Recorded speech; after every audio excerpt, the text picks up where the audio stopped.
Hello dear students, ഇന്ന് നമ്മൾ binomial തിയറത്തിലെ ജെമെയിനിലെ 2024 ചോദിച്ച ഒരു ക്വസ്റ്റ്യനെയാണ് നമ്മൾ അഡ്രസ്സ് ചെയ്യുന്നത്. ഈ ക്വസ്റ്റ്യൻ ഞാൻ എടുത്തതിൻ്റെ റീസൺ എന്ന് വെച്ച് കഴിഞ്ഞാൽ, ഇത് പെട്ടെന്ന് ഇങ്ങനെ കാണുന്ന സമയത്ത് കുട്ടികൾ ഇത് പ്രോബ്ലം സോൾവ് ചെയ്യേണ്ട, ഇതെന്താ വളരെ ബുദ്ധിമുട്ടുള്ള പ്രോബ്ലമാണ് എന്ന് വിചാരിച്ച് ഇത് ലീവ് ചെയ്യാൻ ഒരു സാധ്യതയുണ്ട് എന്ന് എനിക്ക് തോന്നി. പക്ഷേ ഒരു ചെറിയൊരു ഐഡൻറ്റിറ്റി ഇവിടെ ഒന്ന് കറക്റ്റ് കോണ്ടെക്സ്റ്റിൽ ഓർത്ത് ഉപയോഗിച്ച് കഴിഞ്ഞാൽ ഇത് പെട്ടെന്ന് സോൾവ് ചെയ്യാം. അത് എന്താണ് എന്നുള്ളത് ഞാനിവിടെ ജസ്റ്റ് ഒന്ന് ഷെയർ ചെയ്യാം. ഈ ക്വസ്റ്റ്യൻ നമുക്കൊന്ന് വായിച്ചു നോക്കാം. The coefficient of x raise to 2012 വളരെ വലിയൊരു പവറാണ്. അപ്പോഴേക്ക് തന്നെ നമ്മൾ ഗ്യാസ് ഏറെക്കുറെ പോകും. In the expansion of 1 - x raise to 2008 അതൊരു ബൈനോമിയൽ, സ്റ്റിൽ ഓക്കെ, വലിയ പവർ ആണെങ്കിൽ സ്റ്റിൽ ബൈനോമിയൽ ആണ്.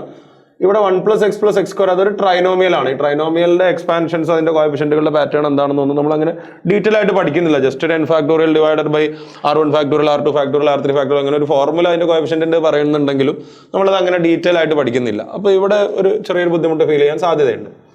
അപ്പോഴാണ് നമ്മൾ 9ാം ക്ലാസ്സിലൊക്കെ പഠിക്കുന്ന ഒരു ചെറിയൊരു ഐഡന്റിറ്റി നമ്മൾ ഓർക്കേണ്ടത്. a³ - b³ is equal to a - b into a² plus ab plus b².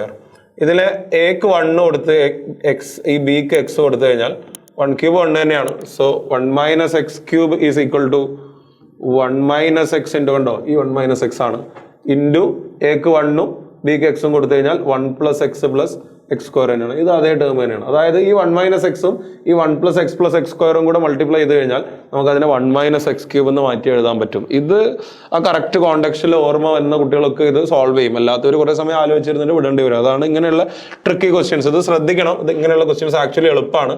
നിങ്ങൾ അവിടെ ഏതെങ്കിലും ഐഡന്റിറ്റീസ് ഉപയോഗിക്കാൻ പറ്റുമോ എന്ന് ആലോചിച്ചാൽ മതി. അപ്പോൾ ഇത് വളരെ സിമ്പിളാണ്.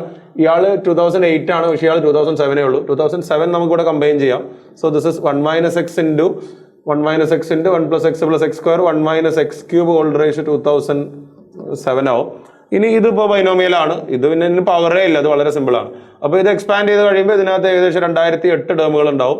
So this is 1 - x into 1 - of 2007 c1 x³ plus 2007 c2 x raised to 6. അപ്പോൾ ഇത് x³ ആയതുകൊണ്ട് തന്നെ ഇതിനകത്തുള്ളതെല്ലാം ഡിവിസിബിൾ ബൈ 6 ആണ് ഉണ്ടാവുക. ഡിവിസിബിൾ ബൈ 3 ആണ് ഇതിനകത്ത് ഉണ്ടാവുക. x³ x raised to 6 പിന്നെ x raised to 9, അങ്ങനെ x³ പവേഴ്സ് ആണ് ഇതിനകത്ത് ഉണ്ടാവുക. ഇതിനകത്തുള്ള എല്ലാ പവറുകളും ഡിവിസിബിൾ ബൈ 3 ആണ്. അത് കഴിഞ്ഞിട്ട് ഈ എക്സ്പാൻഷൻ കഴിഞ്ഞതിന് ശേഷം ഈ 1 കൊണ്ട് അതിലുള്ള എല്ലാ ടേമുകളെയും മൾട്ടിപ്ലൈ ചെയ്യണം. അത് കഴിഞ്ഞിട്ട് x കൊണ്ട് എല്ലാ ടേമുകളെയും മൾട്ടിപ്ലൈ ചെയ്യണം. അങ്ങനെ ഏതെങ്കിലും ഒരു പർട്ടിക്കുലർ മൾട്ടിപ്ലിക്കേഷനിൽ ഈ x raised to 2012 വരാൻ എന്തെങ്കിലും സാധ്യത ഉണ്ടോ എന്ന് നോക്കിയാൽ മതി. ഇതിന്റെ ഒരു സാധ്യത എന്ന് പറയുന്നത് 1 ഇൻറ്റു ഇതിന്റെ ഉള്ളിലുള്ള x raised to 2012 മൾട്ടിപ്ലൈ ആയി 1നെ ഇതിന്റെ ഉള്ളിൽ x raised to 2012 ഉണ്ടാവുകയും അതിലേക്ക് മൾട്ടിപ്ലൈ ചെയ്യുക എന്നുള്ളതാണ് ഒരു സാധ്യത. പക്ഷെ അങ്ങനെ ഒരിക്കലും സംഭവിക്കില്ല. Because this 2012 is not divisible by 3. അതെങ്ങനെയാ നോക്കുക നിങ്ങൾക്ക് അറിയാമല്ലോ. ഒരു നമ്പറിലെ ഡിജിറ്റുകൾ വെറുതെ ആഡ് ചെയ്ത് നോക്കിയാൽ മതി. അപ്പോൾ ഇവിടെ ഡിജിറ്റുകളെല്ലാം കൂടെ ആഡ് ചെയ്യുമ്പോൾ 5 ആണ്, and 5 is not divisible by 3. അപ്പോൾ ഇങ്ങനെ ഒരു പവർ അതിൻ്റെ ഉള്ളിൽ ഇതിൻ്റെ ഉള്ളിൽ ഉണ്ടാവില്ല. അല്ലെങ്കിൽ പിന്നെ ഈ എക്സ് കൊണ്ട് എന്ത് ചെയ്താൽ മതി, എക്സ് ഇൻറ്റു ഇതിൻ്റെ ഉള്ളിലുള്ള x raised to 2011 മൾട്ടിപ്ലൈ ചെയ്താലും മതി. That is also not possible. 2011 is also not divisible by 3. അപ്പോൾ 2012 വരാൻ ഇതിൻ്റെ ഉള്ളിൽ യാതൊരു സാധ്യതയില്ല. എന്ന് വെച്ചാൽ 2012 എന്ന് പറയുന്ന ഒരു ടേം ഇവിടെ എക്സിസ്റ്റ് ചെയ്യുന്നില്ല. ഒരു ടേം എക്സിസ്റ്റ് ചെയ്യുന്നില്ല എന്ന് വെച്ചാൽ അയാളുടെ കോഎഫിഷ്യന്റ് 0 ആണ്. 0 ആണ് ഉത്തരം എന്ന് നിങ്ങൾക്ക് കാര്യമായിട്ട് ഒന്നും ചെയ്യാണ്ട് തന്നെ നിങ്ങൾക്ക് ഇങ്ങനെ പ്രെഡിക്റ്റ് ചെയ്യാം. അതിന് ഈ ഒരു ഐഡന്റിറ്റി ഓർക്കുക. അത് 1ന്റെ ടേമിൽ ഇങ്ങനെ മാറ്റി എഴുതുക. എന്നിട്ട് ഈ ഭാഗം മാത്രം, ഇത് ഇപ്പോൾ trinomial, not even trinomial, this is just a binomial, expand ചെയ്യുക. അതിനകത്തുള്ള ടേമുകളിലെല്ലാം എക്സിന്റെ പവർ ഡിവിസിബിൾ ബൈ 3 ആയിരിക്കും. കാരണം ഇത് 1 - x³ എക്സ്പാൻഷൻ ആണ്.